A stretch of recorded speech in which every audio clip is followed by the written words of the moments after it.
Hello, வணக்கம் உறவுகளே. இனிய இரவு உனக்கான இருக்கும். எங்கள் பிள்ளைங்கள பாருங்கள். பைரவி குட்டி, பைரவி பைரவி போயிட்டி இங்கே பாருங்கள். இன்னும் கண்ணு முழிச்சாங்களா என்னன்னு தெரியல. நான் வேலைக்கு போயிட்டு வந்து பார்த்தேன். இருமணி வரேன். சரி ஒன்று சொல்லக்கூடாது மணி. அந்த பிள்ளைய வந்து அவங்க வந்து மோப்ப முடிக்கக்கூடாது. அவங்க தம்பியான் அவங்க தங்கச்சி தம்பியை யாரும் கிட்டக்க வரக்கூடாது. இந்த பாருங்க, பாயில் போட்டு வச்சுருந்தேன். எங்கே வந்து பட்டு கிடக்கு பாருங்க. எறும்பு கடிக்குமா கடிக்காதா? எறும்பு கடிக்காதா? அவனை பாயில் தானே போட்டு வச்சேன். எறும்பு கடிக்குமா கடிக்காதா? தூங்கிட்டு அசந்து தூங்குதோன்னு தூக்கி போடலை. அவங்க அம்மா வெளியில் போயிருக்கு. அதனால் சத்தம் முடிச்சுன்னா என்ன பண்ணுறேன்னு அப்படியே போட்டு வச்சுருக்கேன். அவங்க ஐயா கால் மேலே கால் போட்டுட்டு பார்க்குறாரு. வீடியோ எடுக்கிறான்னா அதனால் மூஞ்சி திருப்புறாரு. மணிக்கு அரிப்பு வந்துச்சுனாக்கா முதுகு அரிச்சிச்சுன்னா போய் எங்கள் பாப்பாட்ட முதுவை கொடுக்க வேண்டியது, அவள் சொரிஞ்சு விட வேண்டியது. அவங்க 2 பேருக்கும் இதான் வேலை.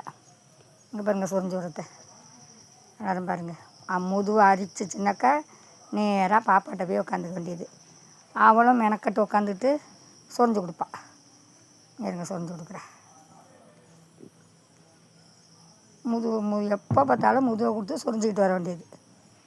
கொசு கடிச்சிச்சுனாக்கா நேராக பாப்பாட்ட போக வேண்டியது, முதுவை சொரிஞ்சிக்க வேண்டியது. இங்கே இவ்வளோ சுகமாக சொரிஞ்சிக்கிறத பாருங்கள். எவ்வளோ சுகமாக சொரிஞ்சிக்கிறத பாருங்கள். பிள்ளைங்களுக்கு சாப்பாடெலாம் ரெடி ஆகிடுச்சு. சாதம் வடிச்சிட்டேன். முட்டை அடுப்பில் இருக்குது. இன்றைக்கி 7 முட்டை போட்டிருக்கேன். காலைல பால் சாதம் வச்சுட்டு போனால் சாப்பிட்டாச்சு எல்லோரும். நைட்டும் பால் சாதம் சாப்பிடவே மாட்டேன்ட்டு எல்லாம் உட்காந்துருந்துச்சு.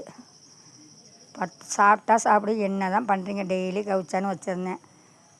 அவரும் தன்னால் எழுந்திரிச்சு எல்லாம் சாப்பிட்டாச்சு. சரி, நைட்டு சாப்பிட்டுச்சிங்களே. இன்றைக்கி அதில் ஒரு 2 முட்டையை அவிச்சு அதே பால் சாதம் நைட்டு இருந்த பாலில் கொஞ்சம் கிளறி வச்சா எல்லோரும் சாப்பிட்டாச்சு. இப்போ இந்த முட்டை இல்லை 2 பேர் போயிருக்காங்க. இவங்களோட குட்டீஸோட அம்மா எங்கேயோ போயிருக்கிறா. தங்கமயில் கருப்பி ஆப்ரேஷனில் பண்ண பிள்ளைங்க நல்லாயிட்டாங்க, தெளிவாக இருக்காங்க. இந்த வாரம் தான் குளிப்பாட்டணும், போன வாரம் குளிப்பாட்டல. ஓகே, நன்றி.